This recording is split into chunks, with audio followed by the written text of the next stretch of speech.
Au bord d'une plage isolée, loin des touristes et des regards humains, la mer porte un secret que peu connaissent.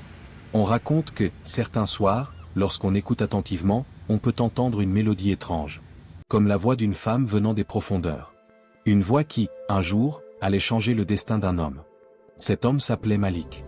Grand, musclé, respecté dans son quartier, connu pour sa discipline et sa force. Chaque fin d'après-midi, Malik venait courir sur cette plage. Pour lui, ce lieu représentait la liberté, le calme. Un endroit où il pouvait échapper aux problèmes de la vie quotidienne. Mais il ignorait qu'un regard le suivait depuis longtemps. Sous la surface de l'eau, une créature magnifique vivait cachée. Une sirène. Son nom n'est pas connu des humains, mais dans l'océan, on la surnommait Nalia, la gardienne de la côte. Pendant des semaines, elle observait Malik. Elle aimait sa douceur, sa force, et surtout, la lumière qui brillait dans ses yeux. Les sirènes n'ont pas de cœur comme les humains, mais Nalia ressentait quelque chose qu'elle ne comprenait pas encore.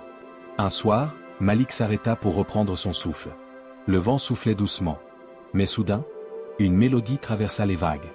Une voix tellement belle qu'elle semblait irréelle. Il s'approcha, intrigué. Et c'est là qu'il la vit pour la première fois. Nalia était assise sur un rocher, sa queue brillante éclairée par la lune. Malik n'en croyait pas ses yeux. Il pensait rêver. Mais quand elle lui parla, sa voix était si douce, si humaine, que Malik sentit son cœur s'arrêter. Ils parlèrent pendant toute la nuit. Malik racontait la vie sur terre, le travail, les rêves, les peurs. Nalia racontait les secrets du monde marin, les créatures inconnues, les royaumes cachés sous les vagues. Et au fil des rencontres, ils tombèrent amoureux.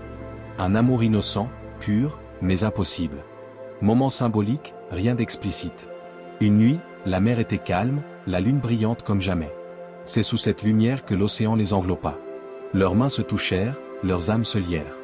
On dit que cette nuit-là, les esprits de l'eau acceptèrent leur amour. Et les protégèrent dans une lumière mystérieuse. Une union comme personne n'en avait vu. Les jours passèrent. Et Nalia commença à ressentir quelque chose d'étrange. De la fatigue. Des émotions nouvelles. Un changement dans son corps. Jusqu'au jour où elle sentit une énergie différente dans son ventre. Paniquée, elle descendit dans les profondeurs pour voir la grande prêtresse des mers.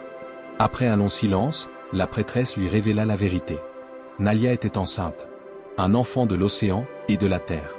Une chose que personne n'avait jamais imaginé possible. La nouvelle se répandit dans tout le royaume marin. Certains Siréniens voyaient cet enfant comme un miracle. D'autres comme une menace. On disait que ce bébé pourrait respirer sous l'eau et sur terre, contrôler les courants, unir les deux mondes, ou les détruire. Avec la grossesse de Nalia, l'océan commença à changer. Des tempêtes surgissaient sans raison. Les vagues devenaient violentes. Les esprits marins les plus anciens se réveillèrent. Et certains refusèrent que l'enfant naisse. Une guerre silencieuse se préparait. Malik fut finalement mis au courant de la vérité. Et son cœur se déchira. Pour sauver Nalia, il devait plonger dans un monde qui n'était pas le sien. Pour sauver l'enfant, Nalia devait quitter l'océan. Deux mondes, deux vies, un choix impossible. La mer et la terre se dressent désormais l'une contre l'autre. Nalia et Malik doivent décider ensemble. Où leur enfant naîtra-t-il? Quel monde choisiront-ils? Le destin des deux royaumes repose entre leurs mains. Mais une chose est sûre. Rien ne sera plus jamais comme avant.